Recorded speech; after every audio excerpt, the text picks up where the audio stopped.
big game on Saturday, huh? Yeah, it was. It was weird to actually go to the stadium and like not do anything. So I'm not going to try and get used to that anytime soon. But yeah, it was weird. I'm just mad that we lost. When did you know John's intention in terms of sitting so many guys, you included? I think we knew pretty early on in the week. Especially it's weird that we're playing them week 1. For us to play them week 2 of the preseason, that was kind of a shock to us when you got the schedule. So we knew kind of early on, and you kind of got the feel that it probably happened for both teams.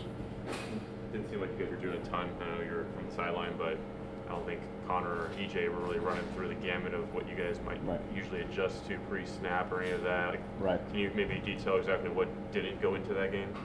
If I told you what didn't go into it, they might have all our secrets.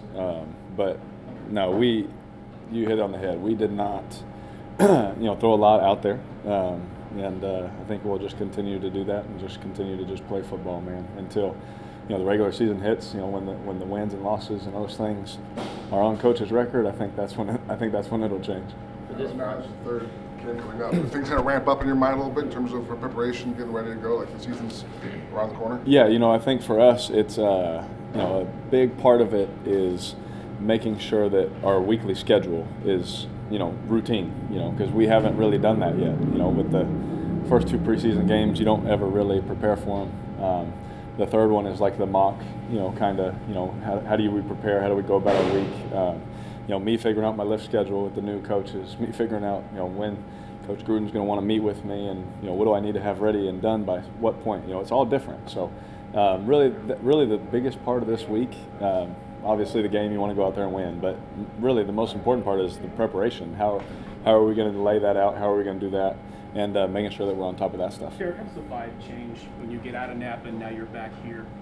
Oh, it's nice to be home. To be with the wife and kids is always better than stuck in a hotel. But I think you just get more into the game mode, whereas training camp is Groundhog Day. I don't care who you are, you're just trying to make a team. I will never think any differently. You want to go out there and put your best foot forward every day, trying to make the team and watch the film and do all those kind of things the way training camp goes. But when you come here and now, hey, we're ready to hit the season, you're full in game preparation mode. I even met with our video guy. Hey, I need it this way, and we got a new video guy. So there's a lot that goes into it when you get back, but hopefully we'll get a good routine going. Talking a lot about Jordy since he's gotten here. Is there anything about him that surprised you? You've learned about him since? Surprised? Nothing has surprised me. I will say he's faster than I thought, and I thought he could already run. I know Devontae really well, and so Devontae, he said, oh, he could still go. But I think if anything, it's that. But it still wasn't a shock. I knew he could go. He's been able to run since he was little. He won the 100-meter, I think, in state and all that kind of stuff. So. I knew he could go, but nothing's really surprised me. I mean, everything that you hear about him is what you get.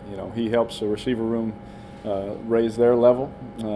Whether you're the second guy, third guy, or you're just trying to make the team, he raises the level for all those guys. Not only with the way that he practices and works out and the way he takes care of his body and those things, but the way he goes after it mentally. He wants to think like the quarterback. If we throw a ball, we're always communicating. We'll say, hey, if they play it this way, I'd like it like this. Just the way he communicates, it rubs off on those young guys too. For a game like Fridays, if John says, Derek, you're only playing a quarter, is there any, I think I can play half, or do you just take that? Not in the preseason. Whatever coach wants, now, if it's regular season, obviously, coach, I'm going to play the whole thing. But preseason, no. Really it's just, it's just nice to go out there and play football. And however long coach wants to do that, cool. Obviously as a competitor, you get out there. I remember who we play for, the Lions. Man, we got out there and I was like, no, please. Can we please keep playing? That kind of feeling because it was the first time. But then he quickly realized, hey, we got a couple weeks to go until the real ones start. Sean's talked about wanting to see a third receiver emerge. Yep. What are you looking for? What have you seen out of that? Those guys, the group of guys that are sort of battling for that, and what do you want to see? Yeah, a couple of them are new, fighting for that spot. A couple have been banged up.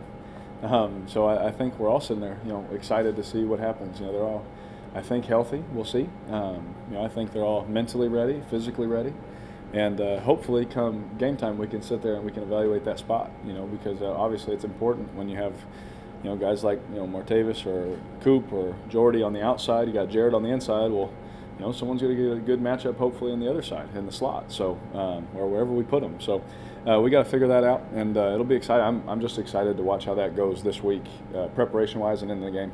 Before you get Seth back out on the practice field, and obviously you've got a lot of experience throwing to him, is it going to be easy to sort of build that back up, that chemistry? Yes, absolutely. I've thrown a lot of passes to Seth in season and in out of season. So the fact that he missed a little bit, it is what it is. That happens as we know. So it won't be any hurdle to get over. But what it gave me time to throw to the other guys too, build rapport and build timing with them. So I'm excited to have Seth back, though. Obviously, I've played a lot of football games with Seth.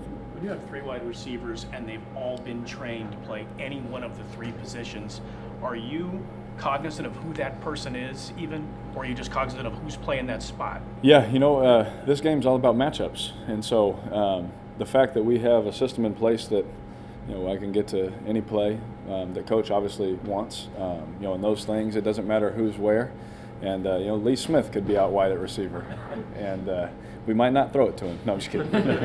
No, the way it's set up is for everyone to just play any spot, and so that way it makes it, honestly, he does it that way to make it easier on the quarterback.